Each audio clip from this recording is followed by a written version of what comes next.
Sejam bem-vindos de volta ao nosso canal, Desafio das Súmulas. Nesse vídeo a gente vai estudar 3 súmulas aqui em conjunto, que são súmulas que são interrelacionadas, são súmulas que uma tem a ver com a outra, e para a gente poder compreender a gente tem que estudá-las em conjunto. Eu até poderia colocar uma outra súmula aqui, que é a 191, mas resolvi não colocar para não colocar muita coisa, né, porque a 191 merece uma análise um pouco mais particular que a gente vai fazer em outro vídeo mais à frente. Vamos lá então. A gente vai estudar aqui então a súmula 70, 203 e 240.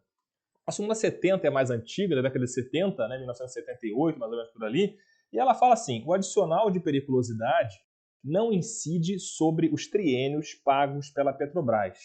Lendo assim, parece algo muito específico, né, porque se refere a uma empresa específica, claro, é a Petrobras aqui, mas o raciocínio aqui ele vale para toda e qualquer situação, toda e qualquer empresa, tá? Então, muito embora se refira à Petrobras, aqui o raciocínio vai se aplicar para todas as outras empresas e empregadores. E muito bem, essa súmula aqui, a explicação histórica dela é uma lei bastante antiga que já foi revogada, que é essa lei que está aqui na tela, a Lei 2573 de 1955, que previa justamente aqui o adicional de periculosidade para os empregados que trabalhassem com inflamáveis, né? E aí previa que eles teriam direito a uma remuneração adicional de 30% sobre os salários que percebessem. Essa lei coloquei em vermelho porque ela já foi revogada, mas o raciocínio aqui ele permanece atual até os dias de hoje. Então perceba, o TST interpretando aqui essa súmula, né, ou melhor, interpretando aqui esse dispositivo legal já revogado, ele definiu, ele entendeu, interpretou que aqui quando se fala salário, era o salário base mesmo, sem qualquer outro adicional, né, inclusive o adicional por tempo de serviço, né? E aí aqui no caso eu tinha a figura do triênio na Petrobras, né? E poderia ser outro tipo de adicional, como o anuênio. O triênio, claro, vai ser a cada 3 anos, né? Mas poderia ser o anuênio a cada ano, poderia ser o quinquênio a cada 5 anos, e assim vai. E a ideia aqui, então, é que o adicional por tempo de serviço, ele não integraria o salário.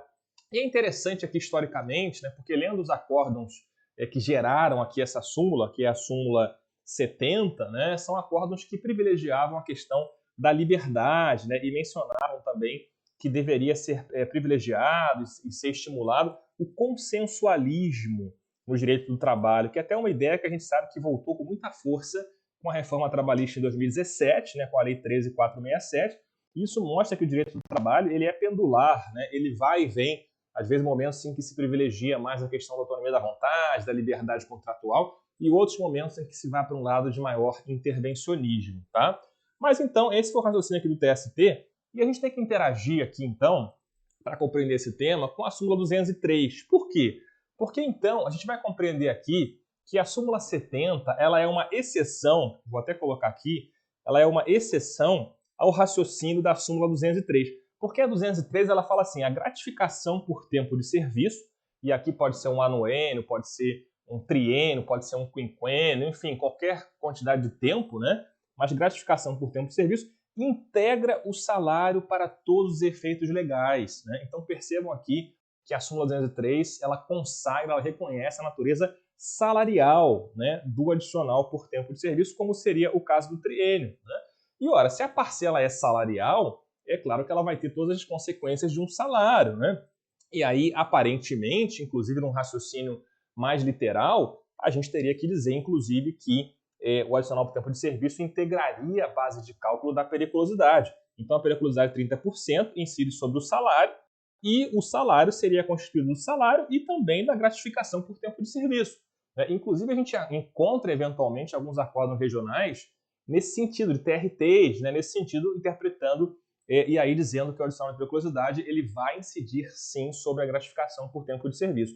Mas o fato é, o TST ele já consolidou bastante a sua jurisprudência, né? E hoje em dia eu posso dizer que é pacificada, inclusive decisão da SDI do TST, trouxe aqui para a gente ver, dizendo muito claramente, decisão aqui de 2021 da SDI, dizendo que não tem mais discussão, está esgotado no TST, está esgotada essa discussão no TST, no sentido de que o adicional de periculosidade incide apenas sobre o salário básico, sem o acréscimo de outros adicionais, né? Inclusive aqui o adicional por tempo de serviço, com a única exceção do empregado eletricitário, né? Que é uma situação que a gente vai aprofundar e desvendar um pouco mais quando for estudar a súmula 191, que vai ser um vídeo mais à frente, tá?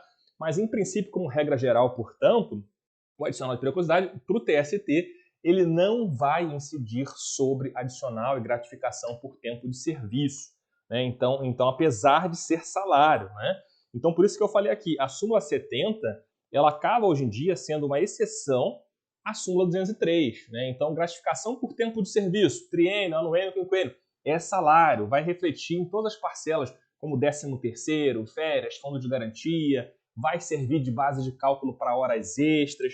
Tudo isso aqui vai ter essa interferência, vai ter essa incidência em cima da gratificação por tempo de serviço. Agora, a exceção, portanto, é o adicional de periculosidade, porque o TST, interpretando não só a legislação da Petrobras, mas a própria CLT, né, eu trouxe aqui para a gente também o artigo 193, parágrafo 1º da CLT, esse aqui está vigente, né, e esse artigo ele fala justamente que a periculosidade vai gerar um adicional de 30% sobre o salário, sem os acréscimos resultantes de gratificações, prêmios ou participações, e aqui o TST interpreta que está compreendida aqui a gratificação por tempo de serviço. Maravilha?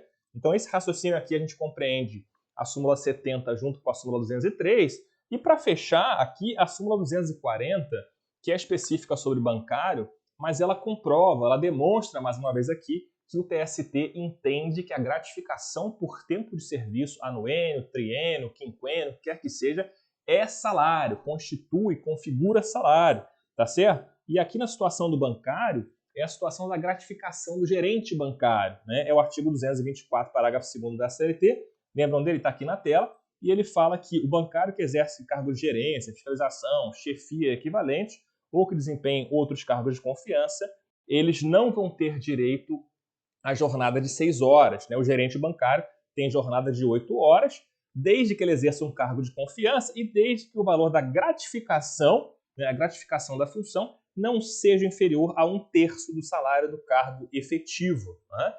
Então, para que seja considerado gerente bancário e ter jornada de 8 horas. Né? E essa gratificação de 1/3 sobre o salário do cargo efetivo, essa gratificação aqui, minha gente, ela vai considerar, inclusive, o adicional por tempo de serviço. Né? Então, se é um bancário que recebe um quinquênio, um anuênio, lá pelo regulamento do banco, por exemplo, né?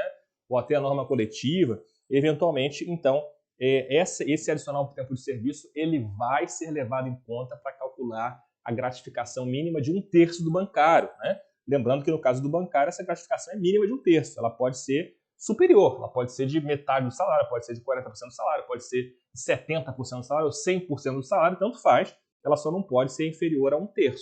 E para calcular esse 1/3, a gente vai levar em conta, sim, o adicional por tempo de serviço. É isso que fala a súmula 240. Então perceba, a súmula 240 junto com a 203, elas confirmam para nós que adicionais por tempo de serviço tem natureza, tem caráter salarial, tá? Para todos os fins, exceto, portanto, para adicional de periculosidade. Né? Então percebam, são 3 súmulas que estão relacionadas.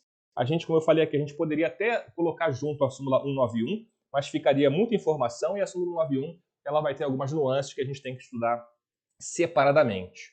Maravilha? Beleza, minha gente. Com isso a gente fecha por aqui. Se você está até aqui comigo nesse vídeo, deixa o seu like, se inscreva no canal, compartilhe aí os nossos vídeos com amigos e colegas que possam se interessar para poder fortalecer e crescer o nosso desafio das súmulas. E quem sabe ano que vem, né, no futuro aí, isso pode se tornar o desafio das OJs, né? Mas isso aí fica para o futuro, tá bom, gente? Um abraço e até o próximo vídeo.